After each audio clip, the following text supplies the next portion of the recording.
Hello guys, good morning. Welcome back to my new blog. आता वाजल्यात सकाळचे 10:30 पावणे 11 आणि पूर्ण आवरले घरातली कामं वगैरे सगळी. मी भुजमध्येच आहे. मम्मी पण गेल्या आमची कामाला आवरून सकाळी लवकर. ती शेताकडे जाते. आता जेवणार. ताटं घेऊ. मस्त अख्खा मसूर, भाजी, आमटी, भाकरी, पापड.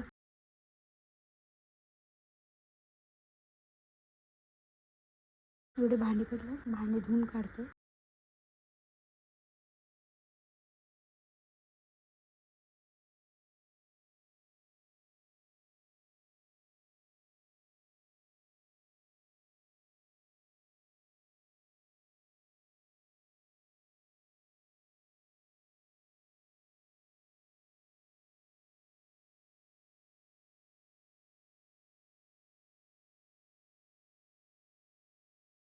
कायम तवा घासायला आणि दुधाची भांडी घासायला प्रत्येक मुलीला कंटाळा येते, लक्षात ठेवा. ही भांडी सगळी झालीत मला लय वाईट झोप आल्या. मम्मीची वाट बघायला तर मम्मी अजून आलेली नाही. आल्या मम्मी शेताकडनं. दुसरं कुठलं तेल तुला भाजून दिलं असतं किती तर बघू. तरी पण तिचा हाय उपवास. किती उपवास करतेस मम्मी तू महिन्यानं? पहिलं लय करायचीस, आता सोडलीस काय? ते बटाट्याच आहे ते पण. तो केवढी मोठी पेंडी आहे कोथिंबीरची, मम्मीने आणल्या चटणी करायला. खरं हे एवढ्या मोठ्या पेंड्या कशा काय मम्मी?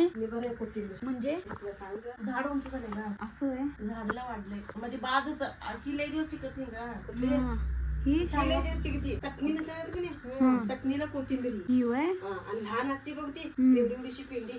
चहा गरम केलाय. चहा बटर. परवा दिवशीचा बाजार होता आणि त्या बाजारमध्ये टोस्ट वगैरे घेऊन आले. भरपूर घेऊन आले. बिस्किट, टोस्ट मम्मीनं एवढं राहिले. सकाळी की नाही मम्मीच्या मैत्रिणी आलत्या, म्हणजे त्या मला ओळखतात लय भारी नाही. आल्यावर मी विचारलं कसा आहे काय आहे तर म्हणलं कधी आलीस? मी म्हणलं आले 2 दिवस झाले. नंतर मम्मीला सांगायला लागल्यात खरंच लय मऊ झाली ग लग्न झाल्यावर, कारण ती लय स्ट्रिक्ट होती. तिला बघितलं मला भीती वाटायची.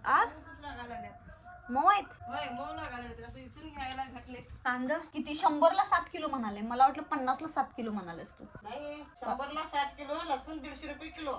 असं आहे. 70 रुपयाला अर्धा किलो. मला बाजारात गावला 60 रुपयाला अर्धा किलो. हा तर कांद्यावाला आलाय 100ला 7 किलो. ही मला मगाशी म्हणली 50ला 7 किलो आणि आता म्हणते नाही 100ला 7 किलो म्हणली. तर त्या मैत्रिणी काय म्हणाल्या माहितीये का की खरंच पहिल्यासारखी नाही राहिली, लय मऊ झाली. पहिला कसं तिला बघितल्यावर भीती वाटायची.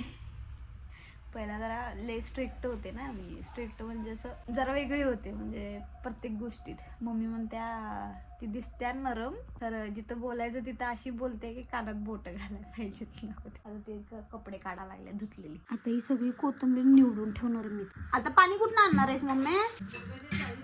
उद्या सकाळी येते की ह्याच्यात नाही पाणी?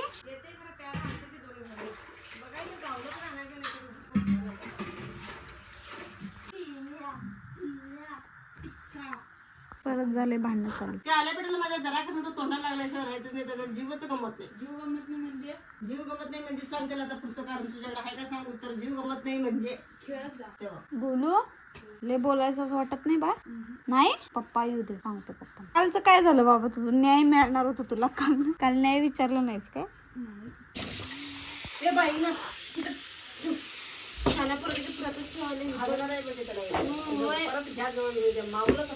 मम्मी काम डाऊन. हाय लोक करू. तू काय म्हणाल्या मम्मी? मिठाच्या काटावर मारून पत्र ही कशी शांत बसली असेल. अगं बघा म्हणे ती काय कराल का तिथं गॅस आहे की गॅस तिथे जायला ना गॅसच्या बटनावर असं त्या लायटरनं माराल का कुठे तर ते भुगून असं मारायला गेलं कुठे ते भुगून आलं तर काय करायचं सांग अंगावर गेला. पप्पा पाणी गरम झाले बघा, जावा.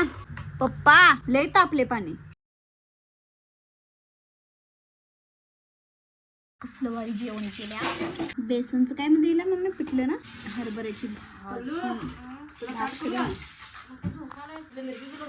लोणचं नको. ते तू केलतीस मध्ये माहितीये काय लोणचं मिरचीचं ते लय भारी होतं. तुझं तू केलतीस बघ ते. ए बाई तू डब्यातनं देत नव्हतीस. ते लय वेगळं होतं, घरगुती होतं ते. तूच म्हणलीस की मी केले म्हणून. मिरचीचं मी मध्ये आलतो बघ, लय दिवस झाले. आता तुला आठवण हवे.